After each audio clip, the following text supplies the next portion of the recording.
Are you trying to profit off of the labor Oh of no. a Black trans autistic disabled person? Hello, everybody. Welcome to Slug Intelligentsia News Network. Whisper podcast. Yeah, The first ever Whisper Santa Cruz podcast. Whisper podcast. We're whispering. We don't want Cynthia to hear us. No. We're whispering about Cynthia's downfall. Yeah, we're Hopefully today. guerrilla war against the UC. No way. Okay. I think that'll be the start. Hello, welcome back, slugs.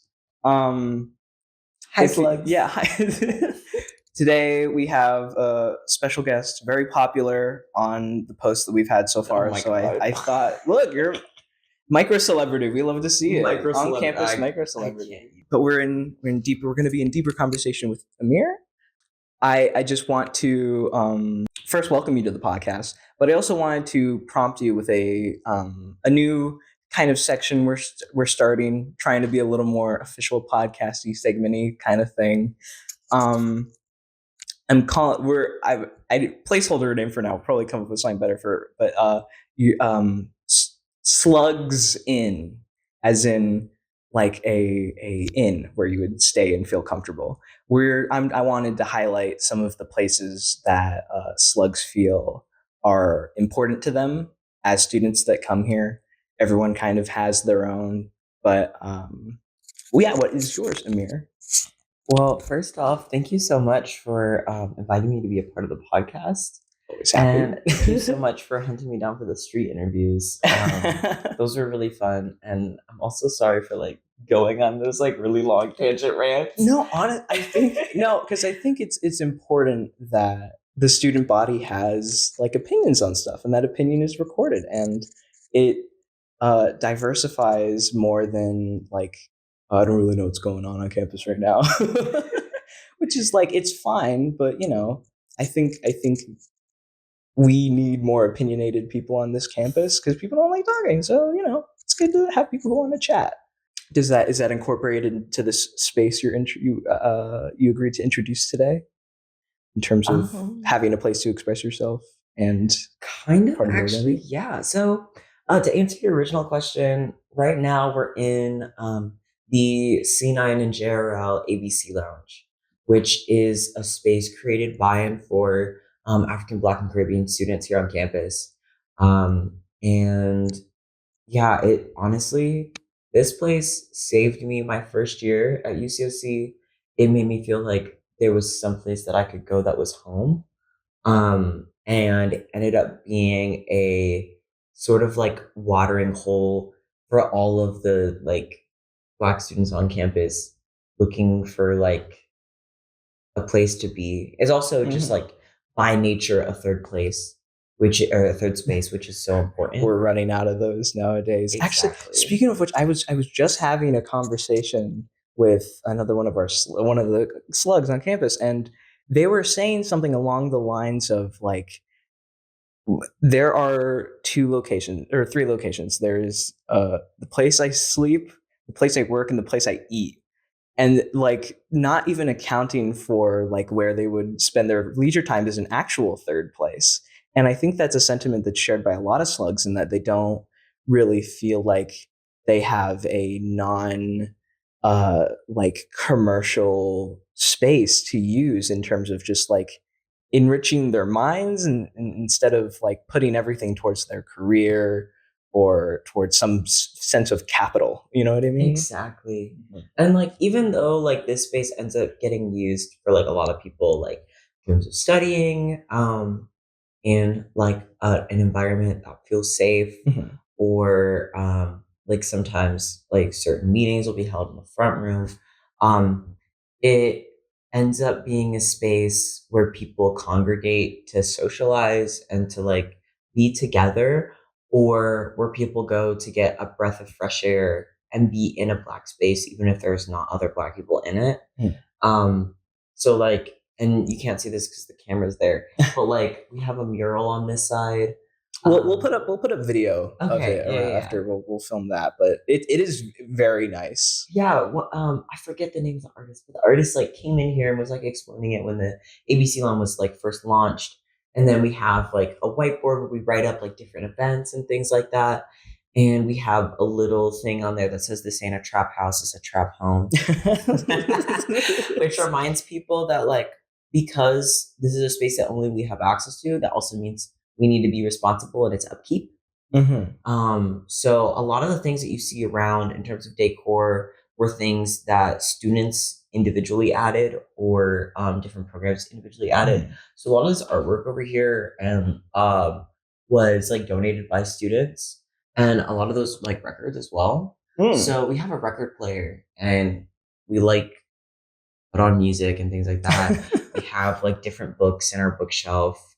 Mhm. Um, and like behind us are just like a bunch of stickers of like different like black albums Yeah, and things like that. it's a community space. It's built by and for community. Exactly. And we have like a TV that Mhm. sometimes we used to have movie nights. I was watching the Freaknik documentary in here one Freaknik. night. Are you familiar I with am Freaknik? not. I am not. Okay, Freaknik is a really interesting cultural phenomenon that was birthed out of the sort of like congregation of historically Black colleges and universities Mm. in the DC area. Um, and it was a very unique Black centric party culture. And it started off as a picnic and a cookout. Oh.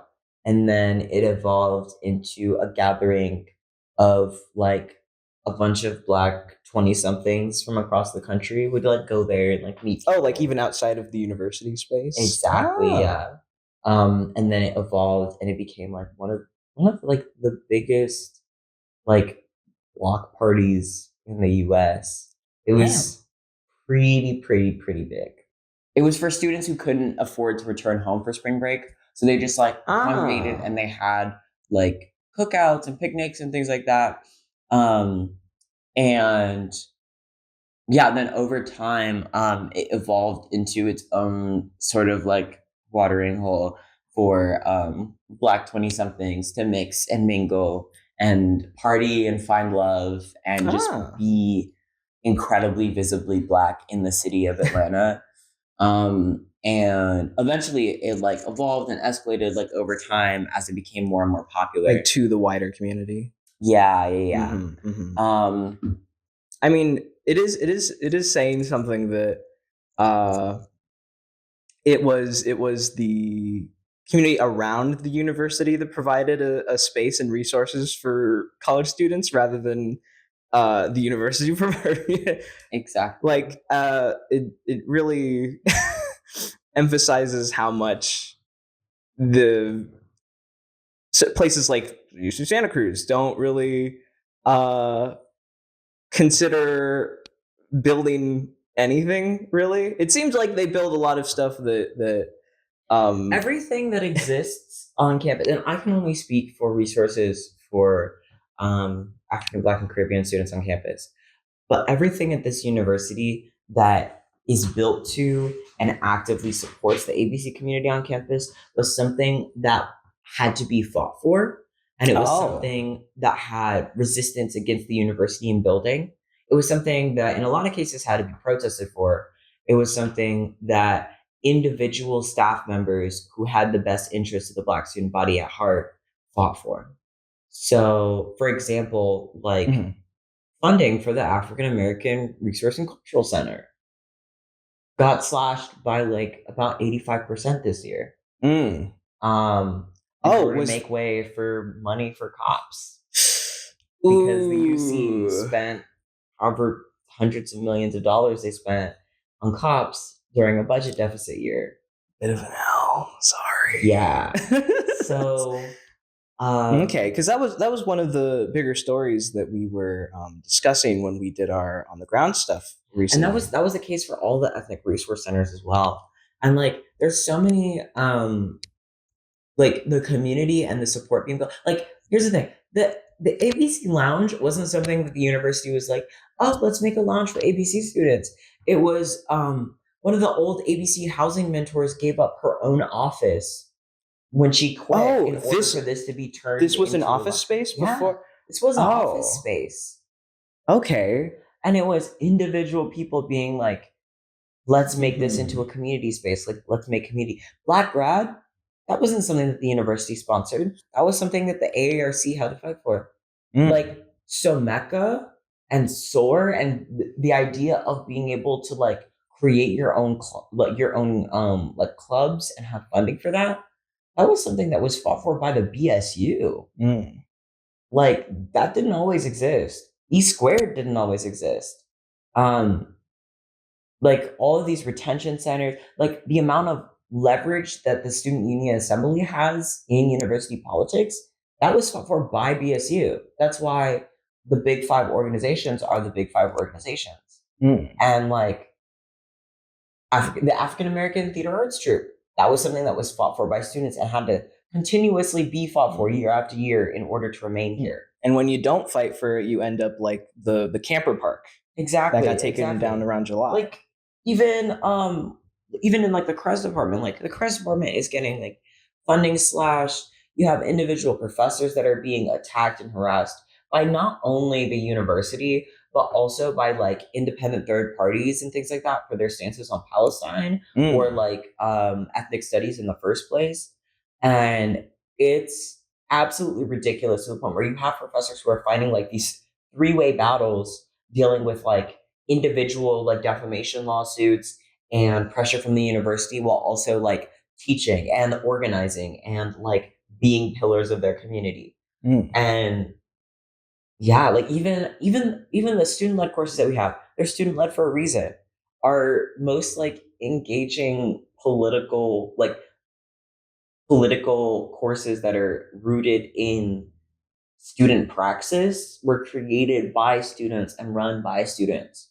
We have three of those courses here at UCSC. We have Black Radical University, which focuses on the history of Black radical organizing on campus from the 60s to now. We have Undocu Studies, which is a deep dive into uh, like the undocumented experience and the politics of immigration. We have Philippines historical discussion. Hey. Yeah, which is and all of these courses are like backed by a student organization. For example, PhD is backed by Nihon, and BRU is backed by the Black Student Union, and then Undocu Studies is backed by Undocu Slugs. So these are spaces for not only for students to like connect with their culture and their personal experience, but also for them to get involved in radical political organizing in a university setting, get credit for that, and then have the potential to get paid to come back and teach that and evolve that curriculum. So, Would you think we'd support more and not have to fight for, being that we're like a very what's the word, like resistance movement school, like student activist school. So and something that's a commonality amongst a lot of these schools and these universities that get praised for being like very progressive and like having a protest culture is the fact that the students need to protest.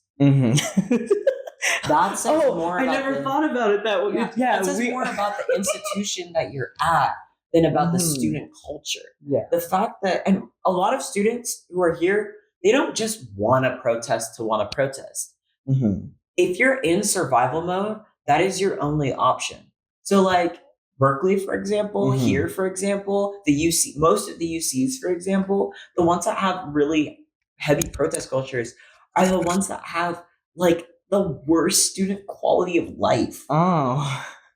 Yeah, like continuously year after year. And then the university then uses that student movement 10 to 15 to 20 years later, being like, oh, these students were so forward thinking. And then they add those like historical artifacts to their archives that could only be accessed through the university. They add those student testimonies to their archives, and then they profit off of the student organizing that was a direct response to the unbearable living conditions that they created for the students in the first place. Gross. So in like protest university environments, there's never going to be a good response from admin in the moment because there had to be a history of protest. The university is never going to respond well to protest because there had to have been protests. They're always going to give you those few little crumbs to either satiate student protesters or make them feel like there have been gains when the actual systemic changes have not been made. And then additionally, then they take claim of it. Yeah, they take claim of it. It's like they always have to wait until suffering is in a past tense in order to make a statement about it. And we see that happening right now in academia surrounding Palestine, surrounding so many genocides. In the moment, there's very rarely a concentrated effort from academics in order to stop human suffering. There is always a sort of analytical and computational and like very removed and dispersonal analysis of those social movements and of those conditions. Let's build data so that we can make a paper about it years from now. Yeah. Like let's archive all of these people's trauma that we didn't take a stance to we didn't take a stance against the source of that trauma when it was occurring.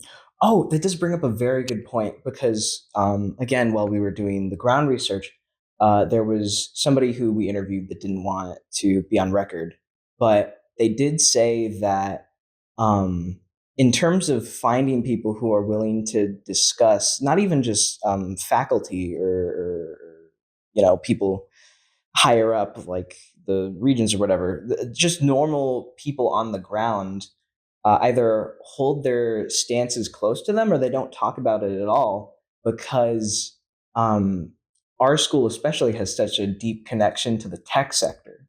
And when you have an opinion that actively goes against something that's so like intertwined, you're not going to want to make a comment. You're going to be working on those bombs later. Exactly. And this is something that's so interesting to think about is the fact that not interesting. It's horrifying. It's horrifying. To be realistic. Sorry, let me not like slide into the academic like analysis of the situation. It's a horrifying dynamic that we have where we have Palestinian students whose families or themselves are being actively harmed and actively killed by these bombs. And yet we have people in Baskin engineering, alumni, graduate students, etc., who are like building those technologies and building the bombs and sending off the bombs that are killing. We have UCSC students building bombs to kill UCSC students and UCSC students' families. Beyond. It's crazy because sometimes they're even doing, I mean, obviously there are people who are actively participating in that, but sometimes people are doing it unwillingly. A lot of the UAW specifications from the protests last year is that they just want to know whether or not the research they're doing is contributing to that. And even then, the university was like... It's so vague. Like, there's people from the astrophysics department, and take this with a grain of salt because I heard this from somebody. But in the astrophysics department, there's been like a lot of resistance and a lot of like advocacy for transparency in that, because a lot of the student research that's being done has ended up being used for war. So, like, for example, there were students that were building this program to like look at infrared heat sources in terms of like looking at stars and like celestial bodies, and then also like infrared telescopes for space exploration and looking at exoplanets, stars, things like that in our galaxy. And they were able to get it to be like really sensitive and be able to like pinpoint these locations. And there's also like some really interesting aspects of it that are like very new in terms of like the way that they were using like infrared heat sources. But basically, they were looking at infrared heat in order to pinpoint certain things at certain locations. And that ended up being used to target people under rubble. Jesus Christ. Or through buildings for precision strikes. Mm-hmm. Afterwards, just to, finish the job of the inhumane job that they were already doing.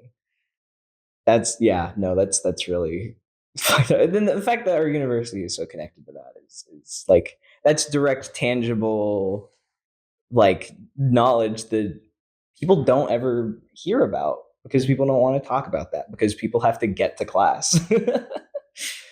And that's why it's so important for, like, especially right now in the wake of the encampment and like the recent like mass student movements. Something that has been giving me a lot of hope is that, like, for context, I'm a STEM major. I'm a double major. I'm double majoring in robotics engineering and critical race and ethnic studies here at UCSC. So I get to see both sides of the humanities and STEM, how they interact with each other, and also how they don't interact with each other. And something that I'm really appreciating right now is there's this really big push within STEM of people who are like, I don't want to further genocide. I don't want to build bombs. I don't want to work for a shitty corporation that's going to like extract all my life force and labor value and not compensate me enough. Like, I don't want to just build tech for the sake of building tech. I want to help people. And what's being born out of that is a lot of people connecting each other to opportunities and doing research into companies and internships and things like that, so they can know that where they're working is someplace that's actually helping people, whether that's helping the environment, helping like individual people, or just being a net social benefit instead of like a huge tech conglomerate that's like pillaging the Democratic Republic of Congo and like enslaving children. Yemen and then stuff like that. using the stuff that they're getting from that to bomb more children. Like, really cartoonishly evil, just things super happening villain in shit. the engineering sector in the US. Like, it's cartoonishly evil. But like we said at the beginning, that it's the people outside of that building spaces and community for themselves to act in STEM more ethically. And it's not it's never the university that's like, hey, for this job fair, we're going to have all of these like eco-friendly tech companies or ethical tech companies. Oh yeah, no, they'll invite like Blackstone and shit, right? Or not the big ones, but they have higher tabling fees. So there was a student protest last year of a STEM job fair that occurred.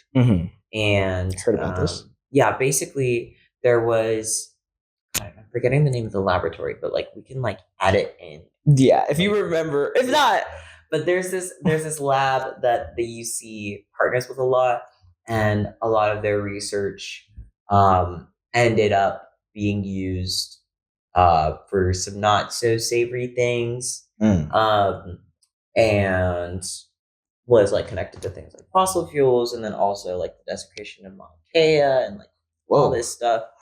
And then of course like being used for weapons manufacturing, whatever. And then also like contributing to like radioactive waste being like put in indigenous communities. Like, really, again, that's like stuff. Some Captain Planet, like, this is very clearly the bad guy kind of thing. Yeah. So the main protest was against that. And then of course, you had the military there. And then you had like a couple other companies who were just like shady as shit. But students came and they blocked people from going to the tables. Yeah. Hey, let's not participate in going to the company that's going to irradiate indigenous communities. Yeah. Like, let's work somewhere that helps people and also probably has a better benefit. True. I think because when you are actually, never mind, because there is government subsidies and like encouragement for people to join defense contractors, and I can't erase that because the promise of economic stability is what lures so many people. and it's directly tied into the profits of the military-industrial complex, which that's the only place trickle-down economics might actually work. Reagan wasn't good at much, but he had an occasional win here and there in terms of being awful. So he has that. Yeah, no. I assume the student sentiment for the most part in terms of protesting those kinds of things were positive. I'd hope. It was a pretty mixed bag. Oh. And a lot of it is due to misunderstandings of both fields from both sides. So you have like, obviously you have like the section of STEM majors who are like, I don't get why I should have to take a tech ethics course. Like, why do I need ethics in engineering? What the fuck? Like, you just make the robot shoot the babies. What are we talking about? What do we need the laws of robotics for? What if I want to put a machine gun on my robot dog? Like, so you have that subsection of people in the STEM field who are only concerned with, it's a very individualist complex. They're only concerned with either satiating their own curiosity in the research that they're doing or in the monetary aspects of that. And they do not want to see or are not interested in seeing or can't see the ways that the tech industry itself has been so repeatedly harmful for the environment, for people, et cetera, et cetera. Then you have within the humanities section, you have people who have been like sort of raised with a resentment for STEM people throughout the course of their studies, which comes from a really valid place. You're seeing like all these resources get put into this field, and then you're learning about all the ways that this field is super fucked up. And that like the industry that alumni end up going into is fucked up and is contributing to the genocides and the human suffering that you're reading about and studying about. That creates a really big division between these two groups. And so a lot of times STEM majors and humanities majors approach each other in bad faith. So that was one of the things that happened at the STEM fair, was a lot of people who particularly economically disadvantaged STEM people who were going into STEM in order to climb like the social class like ladder, who were barely struggling to make ends meet, were going there to like have the possibility of getting an internship or a job so they don't starve. We're there to do those things. And then they felt like they were being lectured by these people who didn't understand their struggle. And conversely, the humanities majors that went there in order to protest the companies felt like they were being ignored by people who only cared about their own job opportunities instead of the suffering of people globally. And you have that miscommunication. And the most effective conversations there were between the STEM majors there protesting and the STEM majors there looking for jobs. Those are the most productive conversations happening. So much of the conversation about ethics in STEM and ethics in technology needs to happen from within. It needs to be cemented in our coursework. There needs to be more emphasis on ethics and ecology in the ways in which we're utilizing tech and science and things. Like, it has to be integrated together, and you have to meet people where they're at. When they're struggling to make ends meet, when they're just looking for a job opportunity and like STEM is just the thing that they're interested in, you have to meet with them as a person instead of as an adversary. You have to talk to them. You have to be like, hey, do you know what this company does? Like, wouldn't you want to work for a company that puts its workers first? Because at the end of the day, it's the same battle. Exactly. So like those kinds of conversations peer to peer were really effective. I was down there as a STEM major. I was also there protesting. I hopped up on like a little table and gave like a little speech or whatever. And so humble. The most productive conversations that I had were with my classmates. These are people that I knew, that I studied with, that I took exams with, that had seen me around asking stupid questions to a professor, not understanding the material, asking the TA for help, being really fucking confused, or helping them with assignments too. Like there were people from like my lower division classes, like my math classes, like my CSE classes, that sort of thing, who recognized me by name. And obviously, since I went there incognito in the first place, I was dressed up like I was getting an interview.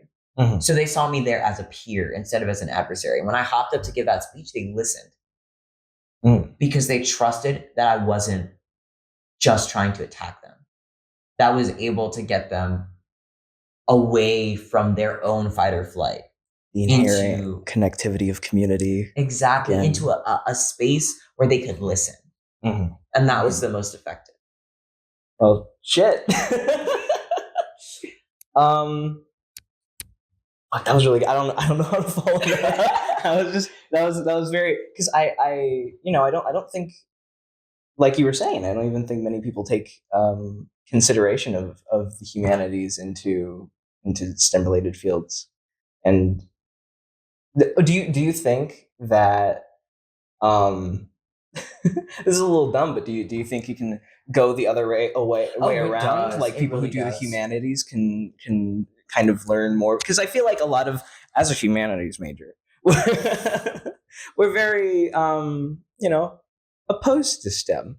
Not like for much reason outside of we're bad at math, but like and that's another thing I want to push against, because I used to be one of those people. And like math is something that I still struggle with in my sophomore year of college when I'm taking like a shit ton of math and physics courses. It's something that I struggle with. It's something I've always struggled with, and it's something that I struggle through. Math is like a muscle. You have to go to the gym to work it out. The gym is scary, and there's people there watching you and judging you, but you have to not give a fuck about the other people in the gym. You have to just like start exercising, and you have to be okay with sounding stupid as fuck. But that will bridge the gap, because then the work that was done and then there. Looking at the ways in which math intersects with the humanities that we're doing. Like looking at the ways that statisticians have used statistics in order to justify social change. Not even justify social change, but to advocate for it and enact it on a global scale and figure out what things are going to be the most effective. Like there are so many ways that these fields need to be merged together, which is one of the reasons why I'm a CRES major and a robotics major. That's one of the reasons why I'm going into tech justice, why I'm going into AI ethics and things like that, is because we need this unity in order for us as a society to improve. But yeah, to answer your question, the demographics play a huge role in it, especially now that the demographics of the fields are changing and evolving. I wouldn't say that this is reflective of the entire fields in and of themselves, but this is a trend that can exist. So naturally, like as we know, a lot of students of color, particularly Black students, and particularly like disadvantaged students who are also like first or second generation immigrants, things like that, who don't have the support systems necessary, who are usually first generation students in college. Those, and I'm using two different definitions of first generation right now, just to be clear. But like first in the family to go to college, those sorts of things, generally tend to pursue STEM careers or business careers in order to improve their station and give money back to the communities that they come from. That is a trend. So as there are more opportunities for people of color in the STEM field, more people of color pursue STEM as a way in which to improve their station and give back economically to their communities and particularly their families. Because over the years, with the prioritization of STEM, a lot of humanities careers have become less and less profitable for the people pursuing them, and have become more and more expensive in the long run. And what happens with that is that a lot of the people who end up in humanities spaces or pursuing humanities fields, a lot of times aren't aware of the privilege that they have in pursuing those fields. A lot of humanities majors who are there particularly to pursue like their own research and like follow their own like moral compasses and things like that, and who have the luxury of having a family support system to support them through their college, through getting their degree, and in that gap between getting their degree and getting their job. And that is absolutely not to say that that is the vast majority, and that is absolutely not to say that there aren't students who are struggling to make ends meet who are in the humanities department, because that is the entire CRES department. The CRES department is an anomaly in the field of humanities. Particularly also like things like community studies. We have like UCSC is unique in terms that we have these programs and these departments that are here that end up disproportionately supporting students of color who like defeated the odds, got here, and went into STEM in order to give that not went into STEM, went into humanities to give back to their communities.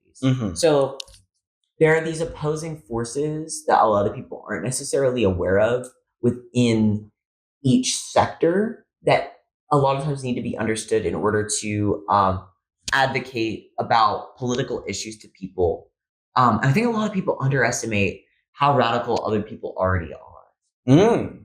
Like in STEM spaces, like when you have like certain STEM majors like showing up at like UC Divest meetings or like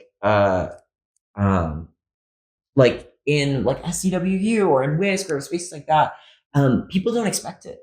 They're like, "Oh, you're a STEM major."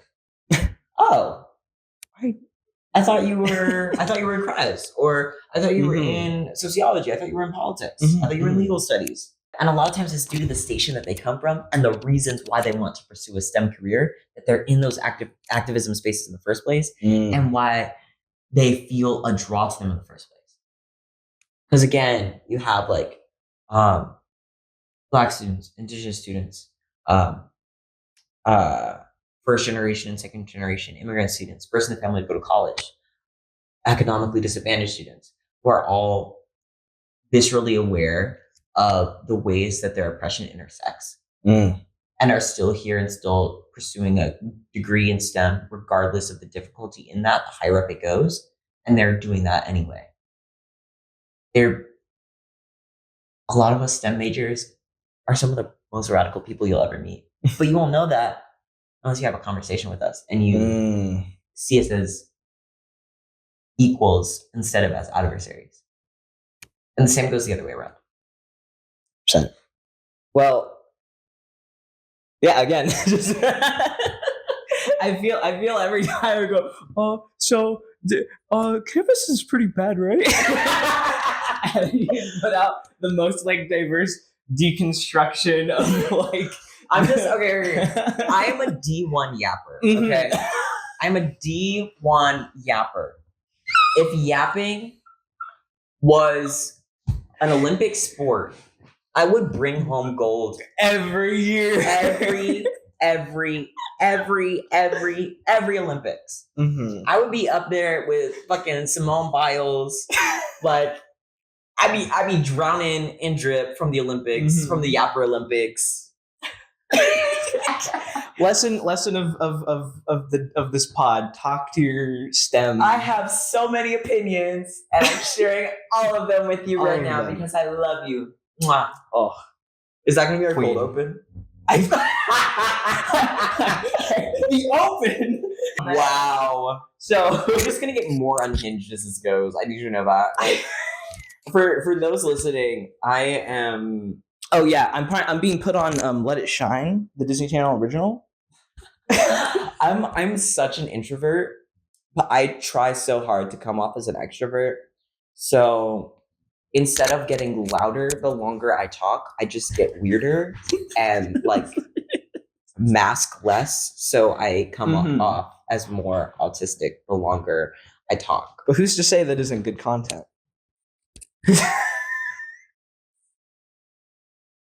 Are you trying to profit off of the labor of a Black, trans, autistic, disabled person?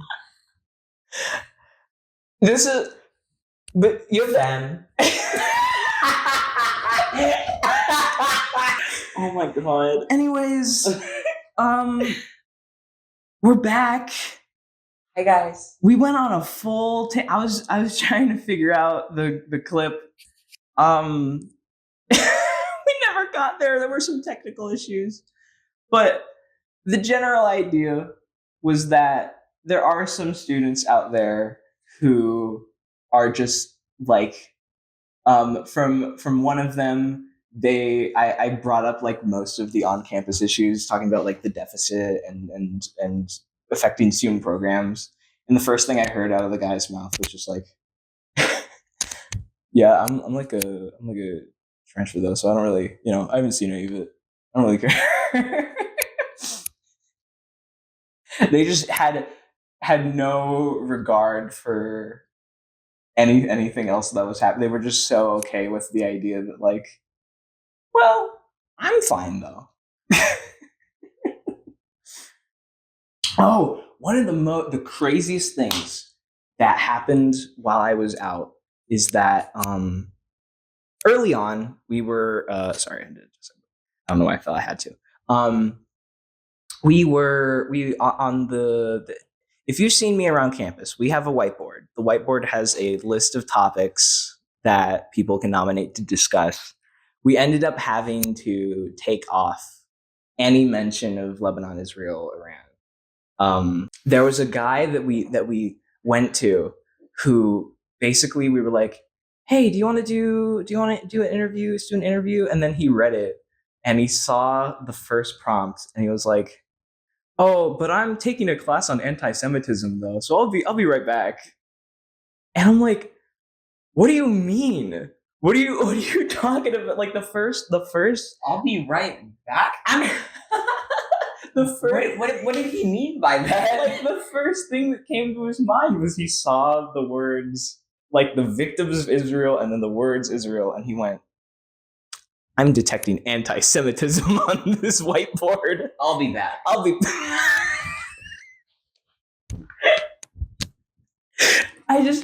I'm so like, Does bro think he's like Batman? Is he gonna go change into a superhero costume? Is he the Iron Doe? He performed a verbal preemptive strike.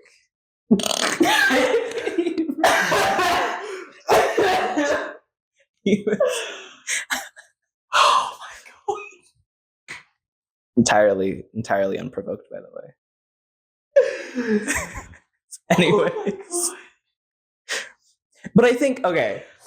But but off of those two anecdotes, Yeah. as somebody, but I'm gonna steal that. I'm gonna Israel that. I need you to know that. You're gonna colonize that. Yeah. I'm gonna Israel all over that. But as somebody who is a student activist and like actively is among the people who have made the jump to being more involved on campus politics, what do you even say to those people who either are actively involved in a way that is set in a kind of colonial mindset or just don't know what's happening, but they're entirely unaffected. So they end up being in the same space as the kind of actively working against positions. Yeah, one of the hardest things to deal with as a student activist, particularly here at UCSC and just in a college organizing setting, the biggest problem is never your opposition. It's always the people who are apathetic. Mm. Because your opposition cares about something. They have a root value that is propelling their activism in whatever counter thing that you're saying. Mm. There is a set of beliefs, if they're not just being a contrarian, there's a set of beliefs and a set of principles and values that guide them. Whether those values are accurately represented in their politics, that's debatable, but they still have those morals and values nonetheless. And it is a lot easier to talk to people who have those cemented moral values and show them how to express those moral values in a way that's more effective. Mm. And that a lot of times generally like comes from targeted misinformation politically. And if those people are open to that misinformation being corrected, a lot of times they'll end up joining your cause because they care about something. Mm. The people who are apathetic are never going to care. There's never going to be something that makes them care. There's never going to be enough violence. There's never going to be enough bloodshed. As long as they are not personally affected, they won't care. Mm. I always thought that it was And a lot of times, even when they are personally affected, when their best self-interest is joining your movement, they still won't. Because the status quo makes them comfortable. There are so many more effective things for us to do as a movement than just protest. Mm. And I think that was one of the things that really opened my eyes in terms of student activism, because there are so many tangible steps you can take to your own hands that also like come at less of a bodily risk too. Like some are exponentially greater bodily risk, but some aren't.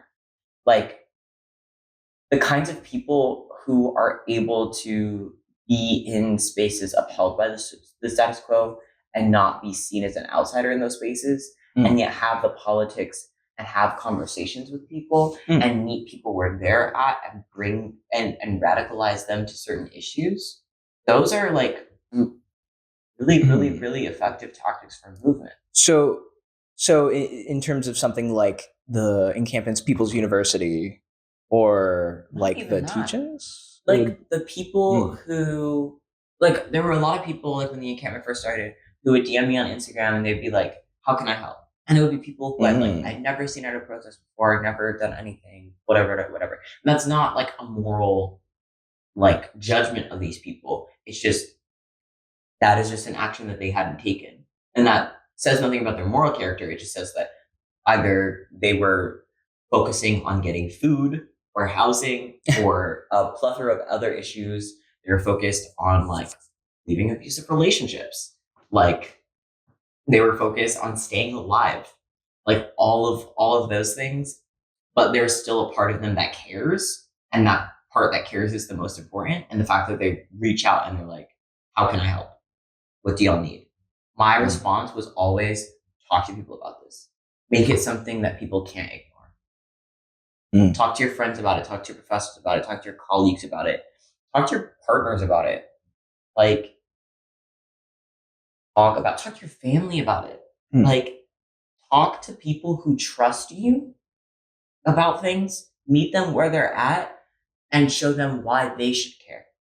Because if a bunch of people who either don't have the means, don't have the time, or physically cannot show up at protests, particularly folks who have already been through the carceral system, or folks who are undocumented as well, or like at risk of deportation or other bodily harm, like you don't have to be in the streets to make a big impact to an activist movement.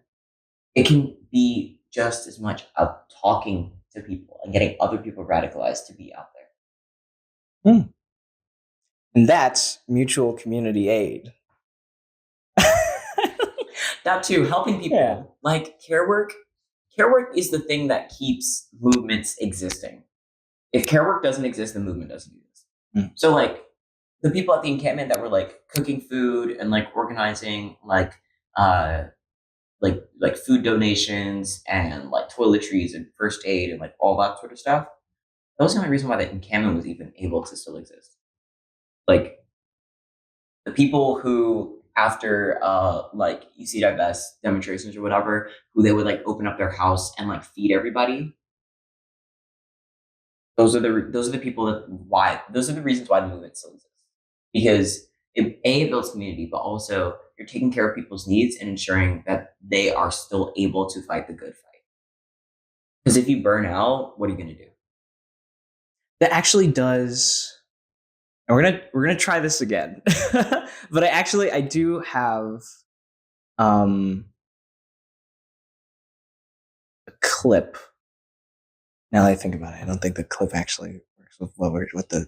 I was trying to do an organic segue, but it didn't really work out. It's okay. You can do an inorganic segue. We're gonna do an inorganic. We're gonna try again. We're gonna try and cut to another clip. Segue. Oh, so real. One of the biggest stories coming out of last week was the Iranian retaliation towards Israel. Do you think that this development is going to affect the protests that may or may not happen in this coming quarter? I noticed that a lot of the momentum kind of died with the end of the quarter and with the end of the end of last quarter, last spring quarter, and with the end of the encampment. So I personally I don't really see protests picking up again. I feel like they lost a lot of momentum. Foundational momentum. I mean, I would, as much as I think that should happen, I don't think it will. A lot of people, especially with the mass arrests last school year, I think people are kind of scared to do that again. Okay, so we're back. We just did a listen through of the clip, but I think it did have a more organic segue in terms of, because you were already getting to it in terms of kind of rebuilding that fervor to do any type of collective action again through mutual aid. And so Also, shout out People's Tent, People's Aid Tent, and People's Food Tent. Those grew out of the encampment. And this entire summer, like, they've been providing aid to unhoused people and marginalized people in like the Santa Cruz area. And they've been doing really amazing work in terms of like supporting people and making sure that like we are keeping people in our community alive. So I really want to shout them out. And they've also been like continuing that momentum from the encampment and what they've learned through the encampment in order to like help more people and not just students who happen to attend UCS. So it's not even just what happens in the movements. A lot of the most important like community stuff happens after, is what you're saying. Because organizing moves at the speed of trust. And going through something, the raid on the encampment, that was traumatic. That was a traumatic experience, especially for the people who were arrested and brutalized, and especially for the people who were holding the line. Watching your friends and people that you had basically been like living in close quarters with for an entire month get ripped away and picked apart one by one, screaming by the cops and getting like beat to shit is very, very, very traumatic. And it was also traumatizing for the people who were tasked with putting people back together after, like people on jail support, people who were trying to figure out all of the legal and the administrative things and making sure that people were taken care of. Even though they weren't in the line of fire, they were. A lot of us didn't realize how much our connection to these people would also like amplify how horrifying that was to watch. Because now, instead of being actively down there, you're watching your friends get picked apart one by one and brutalized, and you can't do anything about it because you have to be the one to pick them back up from the cops. And those people need as much help afterwards as the people that they helped. Yeah, and that's one of the reasons why Black Liberation Corps put together a dialectical behavioral therapy like workshop on like some of like the skills and like stress response skills and things like that. Because like DBT is really effective in terms of like managing trauma, especially when you have like day-to-day stuff that you have to keep doing. You can't just like sit down and process all of your stuff and then move on. So I actually invited one of my friends from Healthcare Workers for Palestine to take time out of their day to put together a workshop for us. And a lot of people ended up saying that it was really helpful, particularly those who were arrested and those who were brutalized.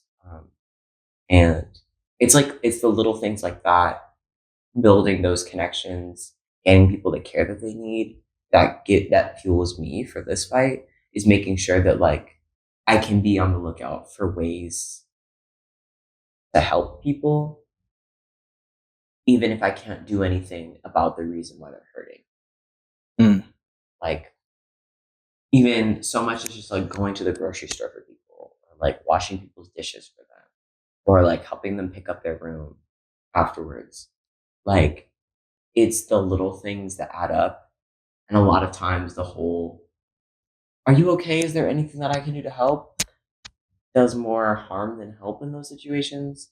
Because then that person has to think about, okay, what do I trust you with doing? What do I need to get done? How do I want you to do it? And has to then verbalize all of that while they're going through whatever they're going through. No, but to those people you can bring in, that's the type of stuff that's gonna get it going again. That's the type of Yeah. Mm-hmm. So, and I think I mostly meant that sentiment in terms of like people who were already in it who didn't know how to help people that they were in community with after the raid. There was a lot of just like awkwardness. A lot of people didn't want to talk about it. Because I think a lot of us weren't prepared for that scale of violence, and like also just how much paranoia it gives you. Like waking up in the middle of the night, like multiple times a week, being like, "There's a chance of a raid tonight." Packing all your shit up, being ready to go, and then staying awake until the morning. It's a level of unsafe that not many people have to go through. That a lot of and what's really important to keep in mind is that like that is the tiniest, most minuscule fraction of fear and paranoia that Palestinians are going through right now when they're being displaced, when they're being bombed and killed by Israel. Having to wake up at a moment's notice, packing up all that's left of what you own, trying to corral the rest of your family with you, not even having time to mourn the people that you've lost, and just running, constantly running, trying to escape these bombs that are going to fall and that are aiming to fall everywhere that people are. Well, an important note to think on as we end this episode. Thank you very much for coming on, Aamir. Thank you for having me. Yeah, we had as no, I think that as poignant as a no as that was, we did still have a lot of fun here. And that's the type of dynamicism you need to bring to UCSC. There's a lot of harm, but there's also a lot of positivity. The last thing I want to say is just to end on a note of hope. Like when you lose hope, you lose your motivation to change the circumstances that you're in.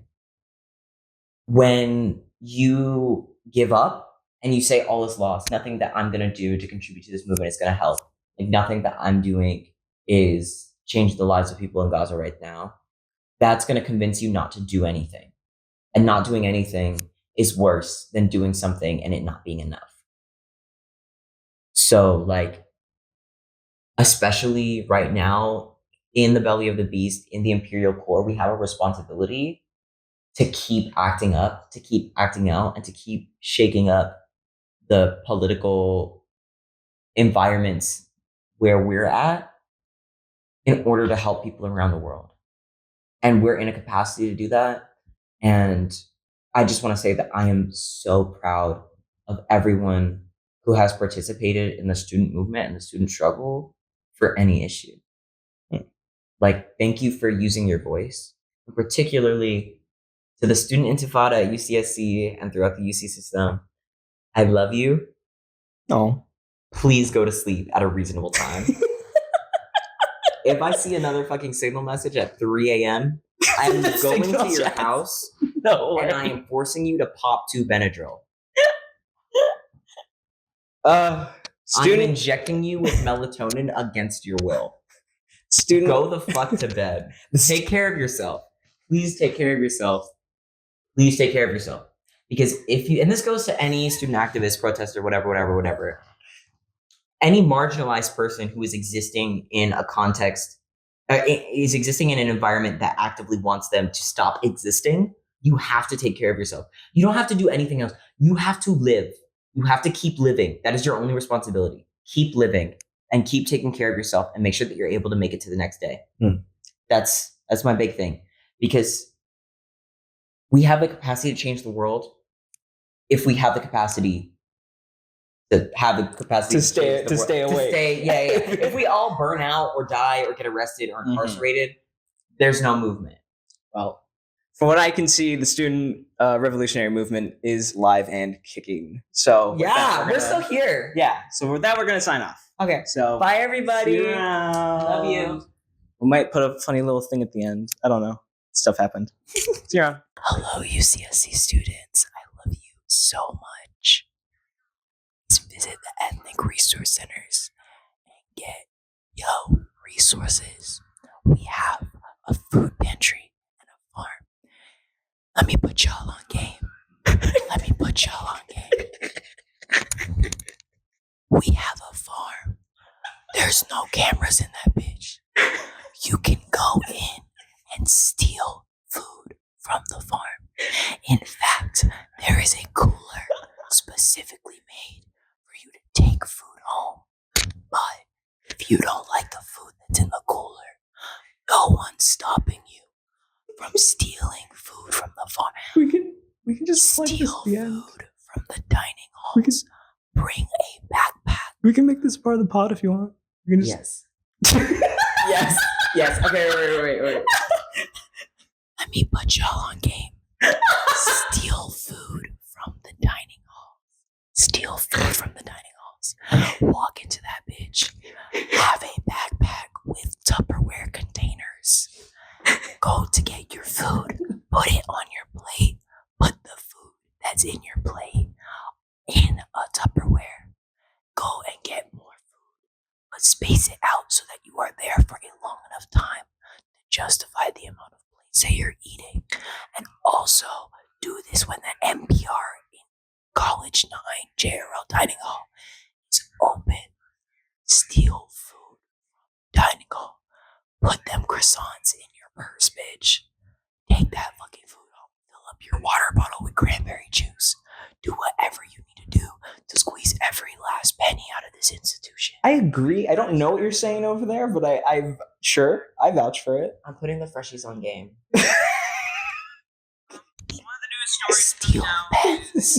Steal pens from the Title IX office. They won't help you anyway. Steal pens, steal pencils, steal notebooks.